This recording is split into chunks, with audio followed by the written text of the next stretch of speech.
What is up guys, Jeremy here of Social Vignerons. Welcome back to another wine video. This is episode 17 of the Talking Wine with Julian series, the TWWJ series. This series where I share my passion and knowledge of wine. I research a particular topic and share the knowledge that I've found, that I've acquired, so you can just sit at home and enjoy the learning, spending a few minutes with me while I rant and share what I know, what I've learned about wine, and so you can learn every day, several times a week, a little bit something about wine. Today we are going to be looking at the Blanc sparkling wines and the ones from Champagne in particular. You may have seen Blanc de Blanc written on labels. What does it mean? We are going to cover the topic today. Should you buy Blanc de Blanc? Should you investigate the style?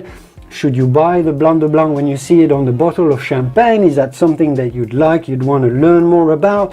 You're on the right place. Today we're looking at the Champagne Blanc de Blanc, and we are going to taste a Grand Cru one from Champagne so we understand a little bit more what it is all about. Essentially, Blanc de Blanc means white, made from white grapes. You probably do know that Champagne wine is made from several types of grape varieties, including red and white grape varieties. The main three grape varieties of Champagne are obviously Pinot Noir, Pinot Meunier and Chardonnay, but there are a few other grape varieties, but those are the three main ones. Two of those three main ones, Pinot Noir and Pinot Meunier, are red grape varieties. Blanc de Blanc means that it's only made by using white grape varieties, and in most cases it's going to be 100% Chardonnay wine. So when you see Blanc de Blanc in Champagne in particular, it's always going to be 100% Chardonnay. The term Blanc de Blanc is not exclusive to Champagne. You will see it on Crémant, so the other sparkling wines from France, and you will see it in other areas of the world, in California and everywhere they produce sparkling wine. They do normally also explore the Blanc de Blanc, the 100% Chardonnay, or sometimes combined with other grape varieties like Pinot Blanc, for example, which you will find in the Crémant of Burgundy or in Crémant d'Alsace and other types of Crémant. Why is that special? Why is that different? Well, you have to know that there's only about a third of the Champagne producing area that is covered with Chardonnay, and Chardonnay is a little bit of the hardest grape to grow over there, or at least to make at the finest level. The other two, Pinot Noir and Pinot Meunier, are a little bit more flexible. Chardonnay mostly needs, in Champagne, it needs very chalky, mineral, limestone rich soils to come out as the most refined, delicate expression of Chardonnay. Otherwise it tends to be a little bit clayey on the palate, to have a bit of phenolics in not so refined. The chalky soils, very rich chalky soils in Champagne, are actually extremely rare. The best area is what is called the Côte des Blancs, which is a bit of a slope south of Épernay, quite a long slope, somewhat similar to the Côte d'Or in Burgundy, so a slope facing east, facing towards the rising sun in the morning, and those vineyards on chalky soils on that particular slope give the best, the most refined Blanc de Blanc. All the Grand Crus made from Chardonnay in Champagne are going to be Grand Crus from the Côte des Blancs, and they use those grapes to blend the non-vintage cuvée. So also you have to know that most champagnes are made from blended different grapes, so 100% Chardonnay wines in Champagne, and Blanc de Blancs in particular, are actually pretty rare. Today I'm going to be tasting one that is made by Maison Mam, a very famous and respected champagne house that owns quite a lot of vineyards in that particular Côte des Blancs. They are famous for making great Blanc de Blanc and great Chardonnays from the Côte des Blancs. Another house that is very famous for owning some great terroirs over there is the Champagne Tétinger house. So this is a reserve cuvée that is made a bit of for a private club of the Maison Mam. This is made from 100% Crémant. So Crémant is one of the Grand Crus of Champagne. You have to know that there's, I think, 23 towns, and the vineyards around those 23 towns are classified as Grand Crus, or the best vineyards. There's only 6 towns in the Côte des Blancs that produce great Chardonnay, 6 towns in the Côte des Blancs that makes some of the best Chardonnays, while there are 17 other Grand Crus spread around the other areas, the Marne Valley and the Montagne de Reims. So 100% Chardonnay wines on great terroirs, the great Blanc de Blancs, are actually quite rare, and that's also why they are very thought after. The other reason why they are very thought after is that Chardonnay, as you probably know, gives a more mineral linear feel to the wine, more acidic tension to the wine, more delicate flavors, aromatic profile, much more floral and delicate, tiny bits of citrus fruit and lemon, so a lot of tension and minerality, especially when grown on chalky terroir, where Pinot Noir, especially Pinot Meunier, tend to be much more opulent with richer fruit characters, more stone fruit and apricot and peach. Sometimes a bit of citrus as well, but it's going to be more on the grapefruit, while Chardonnay stays on the lemon, the minerality, the lime, the floral expression, and this is very much sought after. This acidity also means that it's going to age superbly for a long time. As we know, Chardonnays can age, and they provide some of the most age-worthy wines in the whole world. Think about Burgundy white wines, for example, and Chablis and so on. Those age superbly, fantastically. They evolve, they develop nutty characters, some complexity, a bit of truffle, so they are very age-worthy wines. So that's also why they are very thought after. That said, and I'm going to start pouring this thing. Hopefully it doesn't pop up. Oh, it does. Okay. Also, yeah, so the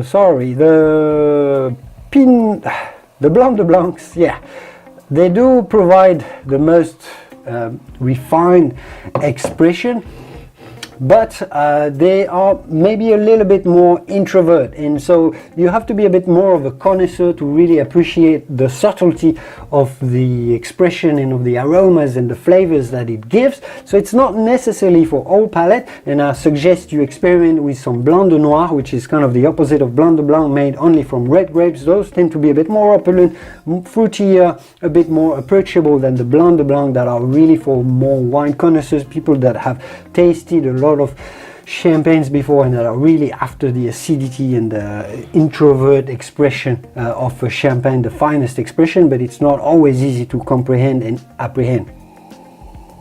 This one though is quite opulent, so we're talking here 2013 vintage, so this is a vintage champagne. As obviously you know, some wines in Champagne are blended with different vintages, those are called non-vintage, while others are just a blend from different vineyards, but all from the same year, from the same vintage, and this is the case here with a 2013 vintage. This comes from a village that is called Cramant. There's three great iconic villages in the Côte des Blancs that make fantastic Chardonnays in Champagne. This is Avize, Ménil-sur-Roger and Cramant. So this is one of those three, one that is particularly famous for giving this exact minerality that I was talking about. You may have noticed that I've transferred my champagne because I like a bit of a bigger glass to let the wine breathe, and so I can smell it much better than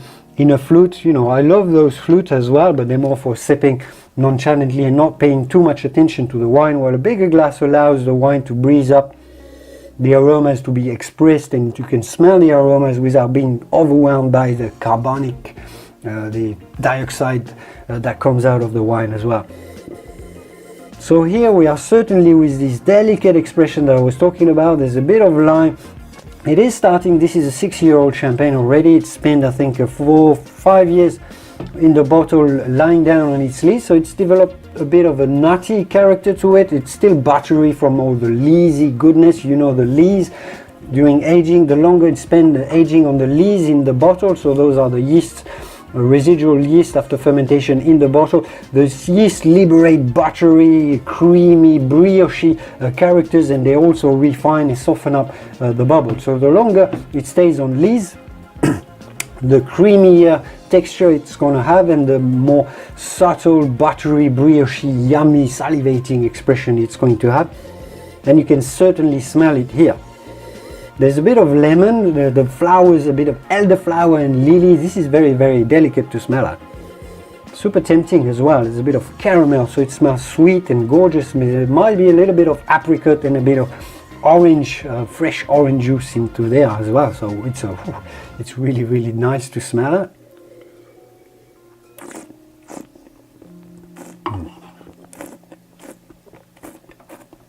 Wow. So this is perfectly archetypical. The minerality, this is bone dry. I haven't looked up the dosage, how much sugars they've added, but I suspect it's relatively low. It's probably about 7 or 8 grams, so a lot of minerality, a lot of tension.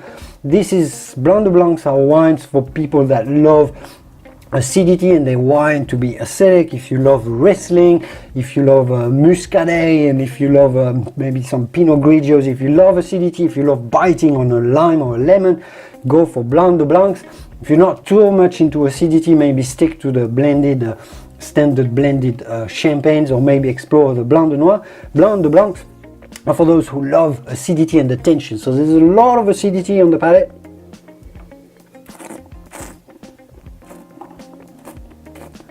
But the good ones, the ones that are aged for long into the bottle, will develop a creamy texture that balances out this tension. So you get the freshness and the limey character, but as well as the roundness from the soft and creamy bubbles as well. And that's all the refinement of a great Blanc de Blanc wine. And it's all packed up in here really. So yeah, here we have a very fascinating archetypical expression. So the RSRV, I think it's really hard to find out there, but this is to let you know that, you know, Mum does make some great Blanc de Blanc wines. Also, you have to know that Blanc de Blancs, because they are so subtle and elegant and so acidic, they make for some of the most food-friendly champagne wines as well. They are very appreciated in great restaurants, and they love sommeliers and restaurateurs love them because you can pair them with very subtle, very elegant food, delicate entrees, seafood dishes, scallop dishes, creamy scallop dishes, and this sort of elegant, subtle dishes that they make, you know, in Michelin stars restaurants. So Blanc de Blancs are very much appreciated, but definitely for connoisseurs. If you are wondering about which Blanc de Blancs you should buy, you should explore, if you want to explore the style, I ran a couple of years ago an award on my blog Social Vignerons, where I tasted several Blanc de Blanc from great houses, the Paul Rogers, the Perrier-Jouets, the Catiers,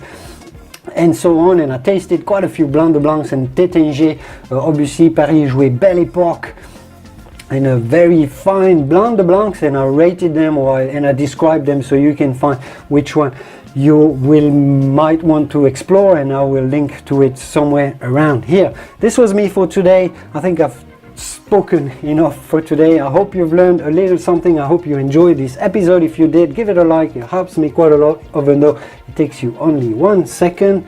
And that was me for today. Stick around the channel if you're new here. I have reviewed quite a lot of champagne, so have a look around, but not only champagnes. I recently reviewed some sparkling wines from California, from the Domaine Carneros, and I do taste a lot of wines all the time. Stick around to the channel, have a look around if you love wine. Join the journey and subscribe to the channel, and I will see you soon in the wine. Cheers.